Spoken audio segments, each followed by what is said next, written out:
Adjudicator, the consumers of the world have been deceived by so many of their favorite creators. Been deceived by what they think is the original content, when it's all just a lie.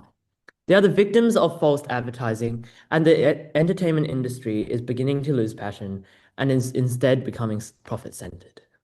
Okay, how do we define a ghostwriter in this debate? So, a ghostwriter is a professional writer hired to create literary, journalistic, or musical content that is officially credited to another person. The ghostwriters remain anonymous and receives no credit and only money, and they often work for celebrities. Okay, the entertainment industry encompasses businesses that create, produce, and distribute media and experience designed to amuse or engage audiences. And sectors relevant to this debate are most likely going to be like music, book writing, and also digital media. And just a side note, an NDA agreement usually characterizes ghostwriting, and it stands for a non-disclosure agreement, and it legally prevents the writer from claiming the ownership of the material or revealing that they helped to write it. So, okay, what is our model for this debate? The government will prohibit any person from claiming ownership of ghostwritten works. So, anyone who substantially contributed to writing must be publicly credited. Okay, how is this going to be enforced on our side? So entertainment companies and publishers must disclose all credited writers, and false claims of authorship could result in like fines and industry sanctions, etc. Okay, so what does this, onto some framing, what does this mean for ghostwriters right now? So first, the people who hire the ghostwriters will need to give public credit, for example, a co-author status in a book, and the ghostwriters would get royalties from sales and they can also be paid flat fees as well without becoming a ghostwriter as they are credited in the process. Okay, how is the ghostwriter chosen? A ghostwriter is usually chosen through a proven track record in a specific format or a genre the client needs, for example, biography, business books, etc. And they are also chosen by sharing blind samples and also writing trial drafts. Okay, what is the team split? One, this is beneficial for ghostwriters, and two, this weakens accountability. On to my substantive. Banning the use of ghostwriters is beneficial to the ghostwriters themselves. Mechanisms. First, credit allows writers to build independent careers. Okay, so ghostwriters currently sacrifice public recognition for immediate income because they lack bargaining power, right? Because public credit builds their reputation and the resume. Publishers, labels, and studios can recognize and verify their talent, and therefore they can gain future jobs, better bargaining power, and the opportunity to establish an independent career instead of remaining anonymous.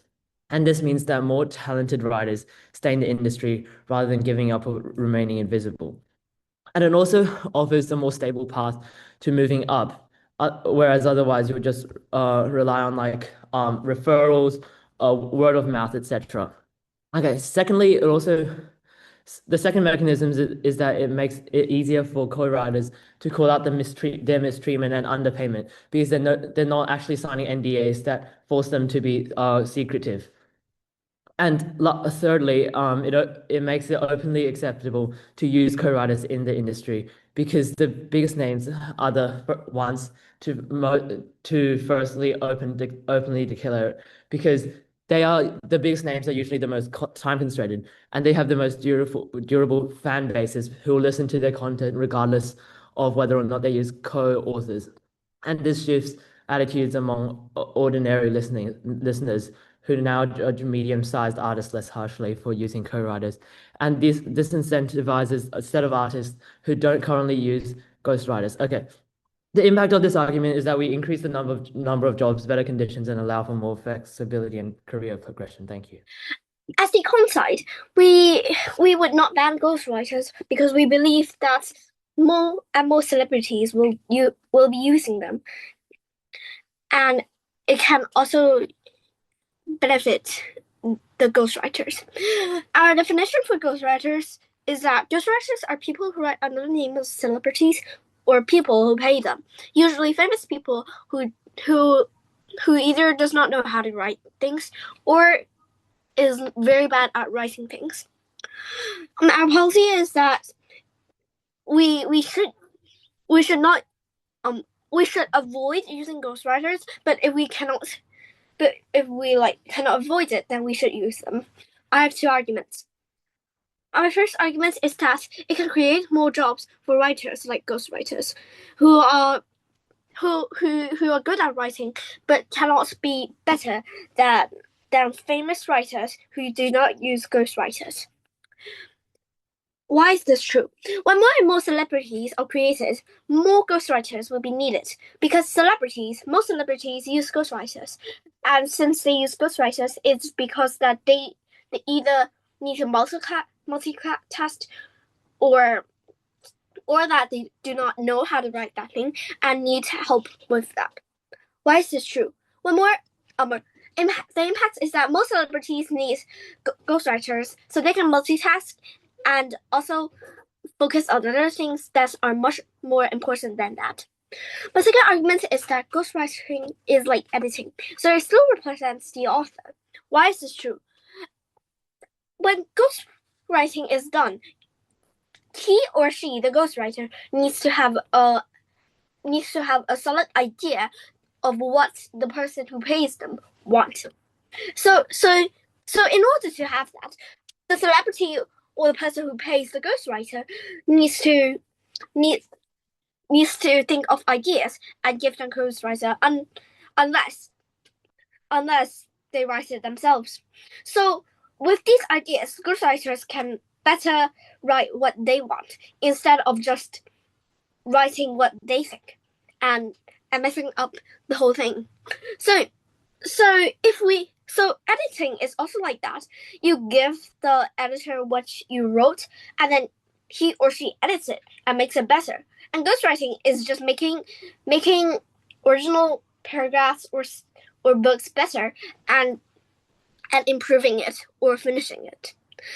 The impact is that consumers can see the idea of the supposed author. Yes.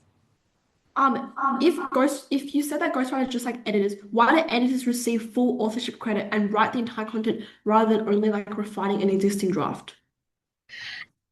If ghostwriters are like editors, I did not like literally connect them to the editors. It's not the same, but it's still similar.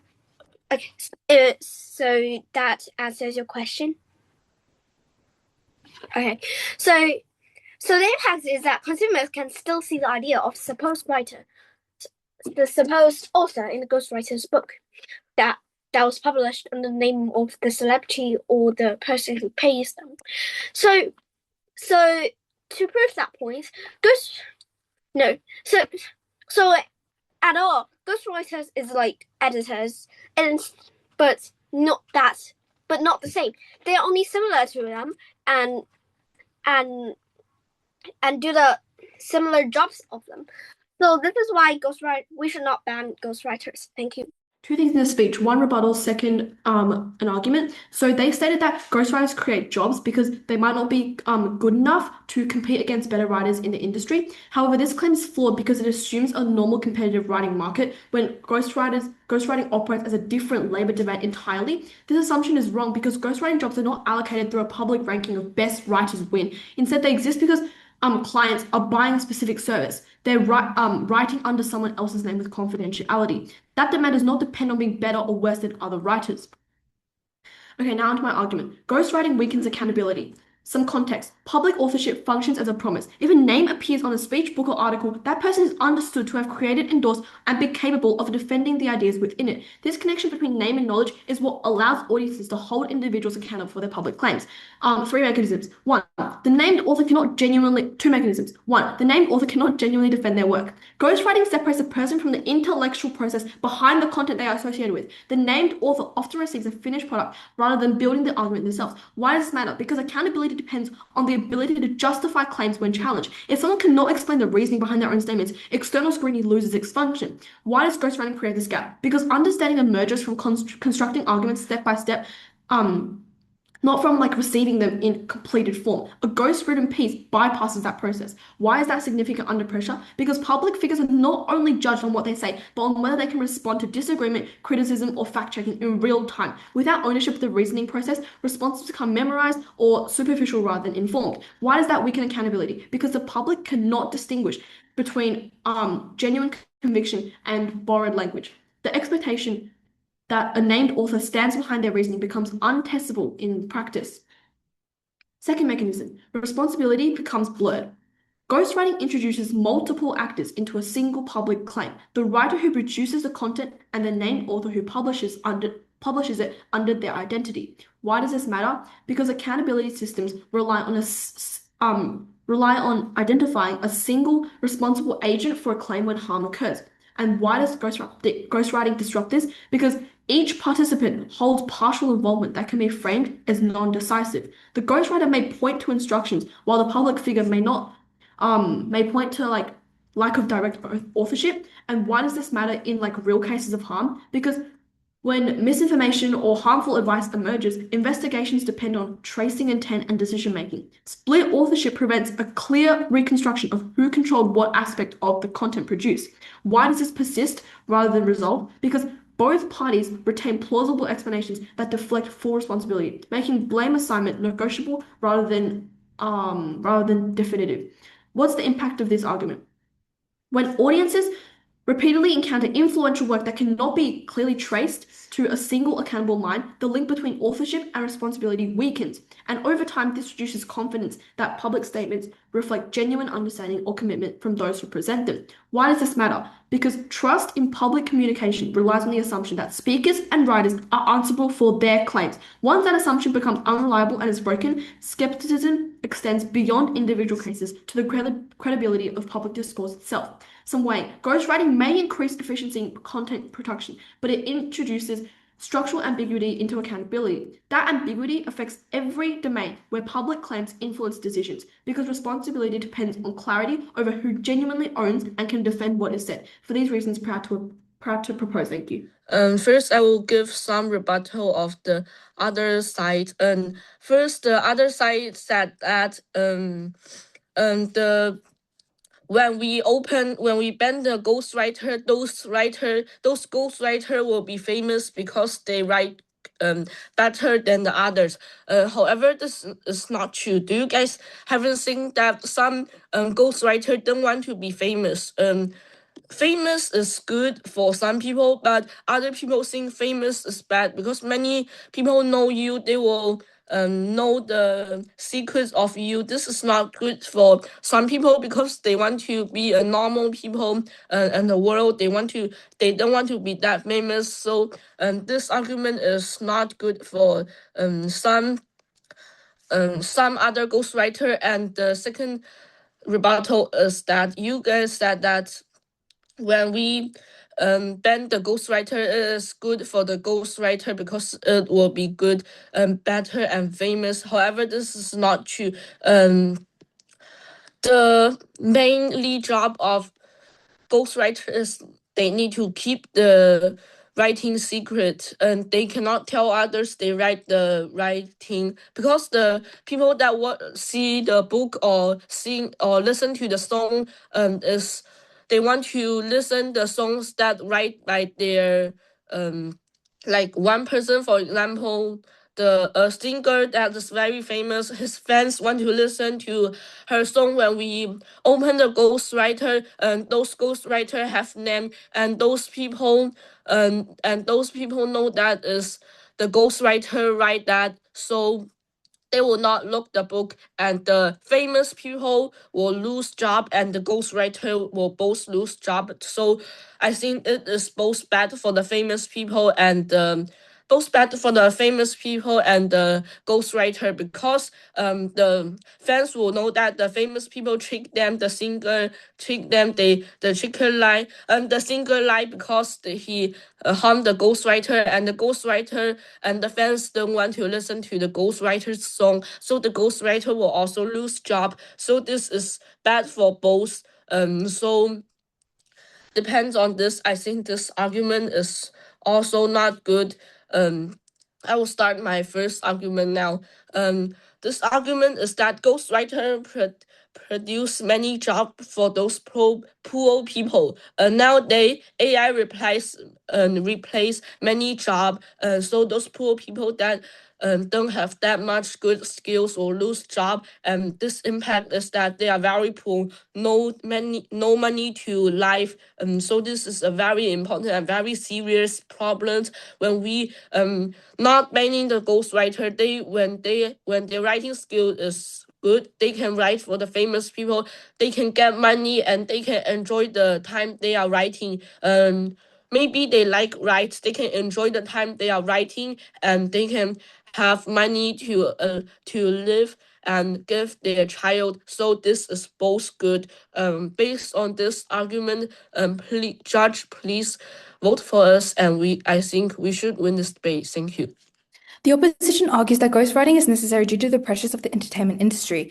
However, our team rejects this as justification for misleading audiences about authorship. When a celebrity is credited for work they did not write, consumers are being sold a false narrative about who the true creator is. Even if ghostwriting is common, normalization does not make it honest and okay. Entertainment relies on a relationship of trust between creators and audiences, and ghostwriting breaks that trust by disguising the real source of creative work. Furthermore, pressure should not be a good reason to take credit away from the people who actually did the work. Crediting ghostwriters and turning them into co-writers does not stop artists from gaining fans or success. In fact, audiences tend to value honesty and authenticity, and they are more likely to support artists who are open about how their work is made rather than those who hide the fact that others have written it for them. Think about this. What would happen when you found out that your favorite singer or author wasn't actually writing their own songs or their own books, and instead paying other people to write it for them, but not allowing them credit? When that information comes out, it doesn't help the artist's reputation. It usually damages the trust people have in them. The opposition also argues that ghostwriting is justified because it allows artists to multitask and focus on other, more important responsibilities. However, this misunderstands what creative work is in the entertainment industry. Writing songs, books, or scripts is not a side task that can simply be outsourced without consequence. It is the core of what makes an artist the artist. If the main creative work is being done by someone else, then the credit and recognition should reflect that reality. Furthermore, while artists are busy, and we recognize that, that doesn't mean the solution is to remove authorship from the people who actually create the work. Other industries do not solve workload pressure by misattributing credit. They solve it by adjusting expectations, hiring support transparently, or scaling output realistically. In this case, ghostwriting doesn't just help artists manage time, it hides the true source of creativity from the audience. Some of the most popular artists have producers mentioned when the song comes out, and it doesn't affect their popularity or their reputation, which is why the opposition's argument doesn't stand. The opposition also argues that ghostwriting is acceptable because some ghostwriters do not want fame and prefer to stay behind the scenes. However, this misses the point of the debate, which is about whether audiences are being told the truth about who actually created a work. Choosing not to be famous does not automatically justify giving credit to someone else who did not do the work. Even if ghostwriters are happy staying anonymous, that does not mean the system itself is honest. There is a difference between not wanting public attention and having your work credited to another person entirely. We can respect a ghostwriter's privacy without pretending someone else wrote their work. For example, you can acknowledge writers and credits or industry records without turning them into public celebrities. If anything, this argument actually supports our side. It shows we do not need ghostwriting to force unwanted fame onto people. We can still protect privacy while keeping authorship transparent. The real issue is not whether ghostwriters want fame, but whether the audience is being misled about who created the work they are consuming. Finally, the opposition argues that banning ghostwriting will be bad for both ghostwriters and singers, and that ghostwriters provide valuable jobs. However, this confuses having work opportunities with being denied proper recognition for that work. We are not arguing that ghostwriters should stop writing or that their jobs should disappear. We are arguing that they should be honestly credited for what they create. Ghostwriters can still be employed, paid, and valued without their work being hidden behind another person's name. In most other industries, when someone else creates something, they are credited for it, even if they were hired by someone else. There is no reason creative work in entertainment should be treated differently. If a ghostwriter writes a song or book, the first solution is simple. They should be acknowledged as a writer, not erased from the final product. The opposition also suggests that removing ghostwriting would harm singers, but this assumes that artists can only succeed if they take full credit for work they did not write. That is not true. Artists can still perform, interpret, and build their brand, but audiences should know the real source of the writing. This does not reduce creativity in the industry. This just makes it more transparent and fair. Ultimately, our position is not against ghostwriters or their employment. It is against a system that hides their contribution. Ghostwriters do not lose their job under our model. They gain recognition for the work they already do, and audience gain honesty about who actually created the content they are consuming. Thank you. Personally, I think we win this debate because of our first speaker said that it would help it would like help the people who don't have the time to write it, or like they cannot write it to write things. For example, if you are a musician, very famous musician, and you don't know how to write the words, but you sing very good, and you know how to add something in it when you write it, but you don't know what words to write then you need something like a ghostwriter to write the words and the songs. Also, if you are an author and you're like you're too you're you do like many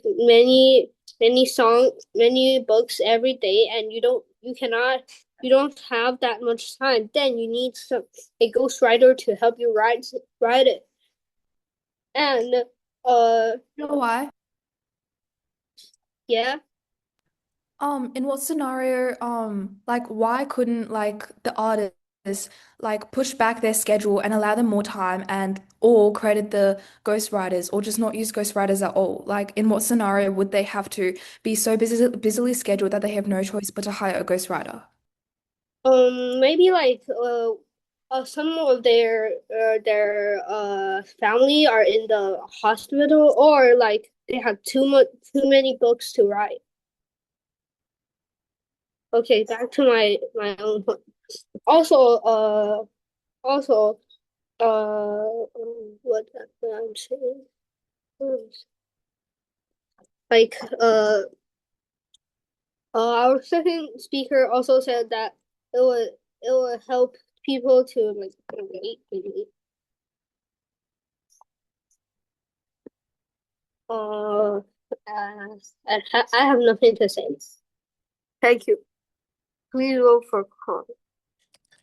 First, I will give some rebuttal and I will do some comparison. The rebuttal is that the other side said that we need to give name for the ghostwriter, let everyone know the song is right by ghostwriter and the famous people together. And however, this is not good for the both ghostwriter either. The fans want to listen to the famous people's song is not. They don't want to listen to the ghostwriter's song. They want to listen to the famous singer's song. So when the people know that is ghostwriter write that, they will not listen to the song. So the ghostwriter will lose their job, and they will, and the fans know the famous people trick them. The famous people harm the ghostwriter. They will also don't like the famous people. The famous people will also don't have jobs. So this is a main problems that we strongly believe that ghostwriter, we cannot ban ghostwriter. And I will start some comparison. Today we both team mainly talk about which team is better for the ghostwriter. I think our team win this because I think we are better for the ghostwriter because the ghostwriter can earn money, and if they don't want to be that famous, they can the writer, the famous singer will don't write their name, so they don't need to be known by everyone, and they can keep them in secret. So they both have money. So the ghostwriter can earn money, and the famous people, those fans also think famous people is very good. This is both win for ghostwriter and the famous people. So based on this, I think our argument is more strong, and we should win this debate. Thank you. adjudicated, this debate should be decided on structural harm versus individual benefit, and we clearly win both the framing and the impact level. Our two uncontested mechanisms are: one, it weakens accountability. We prove that ghostwriting breaks the link between a public claim and the person who is meant to be responsible for it. The named author often can't fully defend or explain the reasoning behind their own work, and responsibility becomes split between ghostwriter and client. This creates an accountability gap where blame can be shifted and no single actor is clearly answerable. Their response only talks about jobs and preference, but they never resolve this structural breakdown in responsibility. Two, it creates false credibility. When a public figure's name is attached to work they do not produce, audiences are led to believe that person has expertise, knowledge, or authorship that they may not actually have. This is not just harmless outsourcing, but is actively distorting public perception. People make decisions, form opinions, and assign trust based on a credibility signal that is artificially constructed. They do not contest that this credibility is misleading. They only say it benefits writers, which does not address the harm to public understanding. And now I'll explain why we win this round.